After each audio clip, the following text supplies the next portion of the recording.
Top quality और consistent performance के लिए सिर्फ सिल्वर पंप नाम याद रखना। તાજેતરમાં ગુજરાત એટીએસે 3 આતંકીઓને ઝડપી પાડ્યા હતા. આ આતંકીઓ એક એવું પદાર્થ બનાવ્યું હતું જેનાથી થોડી માત્રામાં પણ જો આપવામાં આવે તો તેનાથી એ ઘાતકી પરિણામ મળી શકતું હતું, કારણ કે આ આતંકીઓએ એરંડિયાનો ઉપયોગ કરી અને રેસિન બનાવ્યું હતું. આપણી સાથે આ બાબતે વધુ ચર્ચા કરવા માટે એમએસયુના પ્રોફેસર બોટની વિભાગના છે તેઓ જોડાઈ ગયા છે. નાગર સર આપણી સાથે છે. સર, ये जो रेसिन होता है वो होता क्या है, पहले तो ये हम जानना चाहते हैं. रेसिन जो है एरंडा जिसे हम कैस्टर बोलते हैं, कैस्टर के जो बीज का कवर होता है, जो सीड कोट जिसे कहते हैं, उस सीड कोट में ये पाया जाता है. और जो इसका तेल होता है उसमें रिसोनोलिक एसिड, जो तेल होता है वो सैचुरेटेड और अनसैचुरेटेड फैटी एसिड्स का होता है. इसकी जो कोट होती है, सीड कोट जो होती है, उसमें रेसिन पाया जाता है. और आपको जैसा पता होगा, एरंडा का तेल कई बार जिनको कब्जियत होती है तो तेल का एक ड्रॉप रात में गर्म पानी में डाल के लेने जिससे पेट साफ हो जाए. लेकिन अगर रेसिन की बात करें, जो छिलका है, जब तेल निकाल लिया जाता है उसके बाद जो छिलका होता है, उस छिलके का उपयोग रेसिन निकालने के लिए किया जाता है. रेसिन बहुत ही टॉक्सिक सब्सटेंस है. ये समझ लीजिए 1 माइक्रो मिलीग्राम में भी हमारे शरीर में जो प्रोटीन सिंथेसिस की जो सिस्टम है उसको बंद कर देगा. ये मतलब अगर सही मायने में कहा जाए तो ये प्रोटीन जो राइबोसोम डीएक्टिवेशन प्रोटीन है, और सही शब्दों में कहा जाए तो ये एक लैक्टिन ग्लाइकोप्रोटीन है जो कि कार्बोहाइड्रेट के साथ बाइंड करता है और हमारे जो प्रोटीन सिस्टम, हमारे शरीर में जो प्रोटीन जो बनाने की सिस्टम है, उस सिस्टम को बंद कर देता है, रोक देता है. तो बेसिकली एक बहुत ही टॉक्सिक सब्सटेंस है जिसे लेना बिल्कुल उचित नहीं, जिसे सेकेंड वर्ल्ड वॉर में भी यूज किया गया था. सर, अगर बात करें तो ये जो एरंडा है वो गाँव में तो ऐसे ही मिल जाता है क्योंकि लोग ये खेती बाड़ी करते हैं.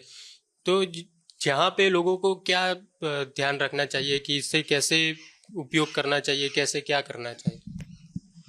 अक्सर क्या है, इसका जो सीड कोट होता है, ये अगर जैसे खाते हैं तो थोड़ा मिठास सी आती है तो बच्चे लोग अक्सर खा जाते हैं.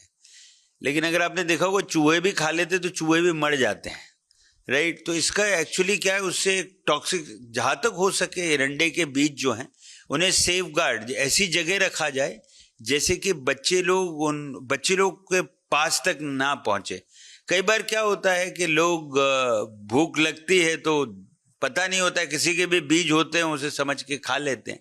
सबसे श्रेष्ठ चीज यही रहेगी कि एरंडे के बीज वैसे ज्यादातर कोई घर में रखता ही नहीं है, तेल ही रखता है. लेकिन एरंडे के बीज अगर खेडूत लोग रख रहे हैं तो वो ऐसे बॉक्स में रखें और बॉक्स में भी लॉक करके रखें कि वो बच्चे लोग उस तक ना पहुंच पाए. सर, अगर ये बात करें तो ये जो आतंकी पकड़े गए, इनका ये पूरा प्लानिंग था, ये इसमें से वो बनाने वाले थे और पूरा इनका प्लानिंग था ऐसा. तो ये कितना घातकी हो सकता था अगर ये लोग सक्सेसफुल होते तो? सिर्फ जितने लोगों तक भी पहुंच जाता किसी भी फॉर्म में, ये बहुत ही खतरनाक टॉक्सिन है, वो लोगों की मृत्यु हो जाती, वो मृत्यु के टगार पे वो पहुंच जाते. अगर सर बात करें तो ये जो अभी पूरा मामला चल रहा है आतंकियों का, अभी ये नई एक एमओ शायद शुरू हुई ऐसा लग रहा है, क्योंकि जिस तरह से ये सब यूज होने लगा है, इसके बारे में आप क्या कहेंगे? ये सब वनस्पति और इसमें से ये लोग ये सब बना रहे हैं. देखिए, ऐसा है कि नारकोटिक्स जो तत्व हैं वो बैन किए हुए हैं हमारे भारत में, और कोई इसको बनाता है और इसका दुरुपयोग करता है तो वो एक उचित बात नहीं है, किसी के लिए भी उचित बात नहीं, क्योंकि ये समाज के लिए बहुत हानिकारक है.